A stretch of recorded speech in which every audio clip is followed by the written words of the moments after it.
Talks on how much South Korea and the U.S. will each pay to keep American troops stationed in South Korea are ongoing over in Hawaii.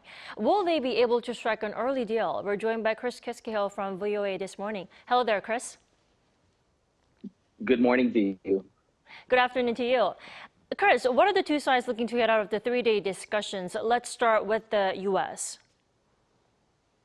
Well, we're talking about the Special Measures Agreement, or SMA, and the current 6-year one expires at the end of next year, 2025. And now this covers the more than 28,000 American troops that are stationed in South Korea as part of the effort to deter nuclear armed North Korea.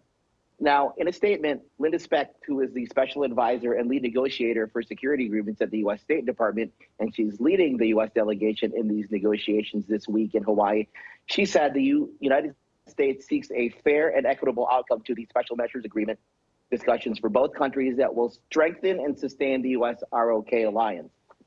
Back to you. Right. What did the South Korean side have to say then ahead of the meeting?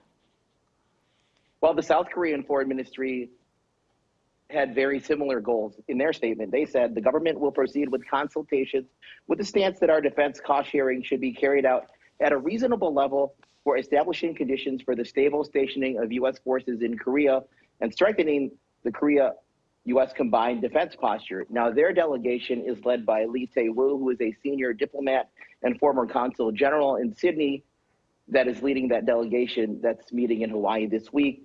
Now, as you know, South Korea began shouldering the cost of the deployment, used to fund local labor and hire workers, the construction of military installations and other logistic supports in the early 1990s.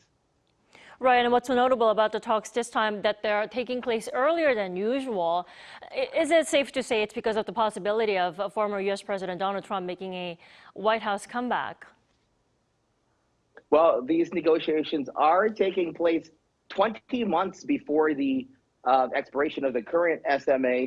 Now, this is a break from the norm, as the negotiations on successor pacts usually are held right before they're set to expire. But a senior Biden administration official said in March that talks were on track and ahead of schedule, but that the U.S. did not see November as a hard deadline. And as you know, current President Joe Biden and former President Donald Trump are set to face off in the November election here in the U.S. Right, we do have to stress that it does take some time to come to an agreement every time they take those discussions. Now, some analysts are also saying that Trump may throw away the 2026 deal that is coming out of Hawaii this time. Now, if he does get elected, is that so? Can such a possibility not be ruled out?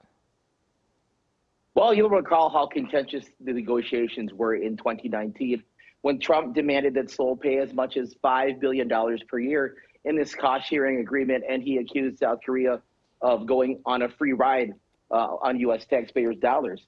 Now, the U.S. and South Korea sides struggled for months to reach a deal before Seoul agreed to increase its contribution by 13.9% over the previous 2019 pact, and Seoul had paid about $920 million annually up to that point. And that was the biggest annual rise in nearly 2 decades. Now, a senior South Korean presidential official said last month Seoul expects no fundamental shift in relations, even if U.S. voters elect a new president, but they are hoping for progress in this new defense cost-sharing agreement as the year progresses. Back to you. Right. It was always a struggle for the South Korean side to come to an agreement during the Trump administration back then. Now, Chris, what outcome is expected for the deal this time? I know it's hard to predict, though.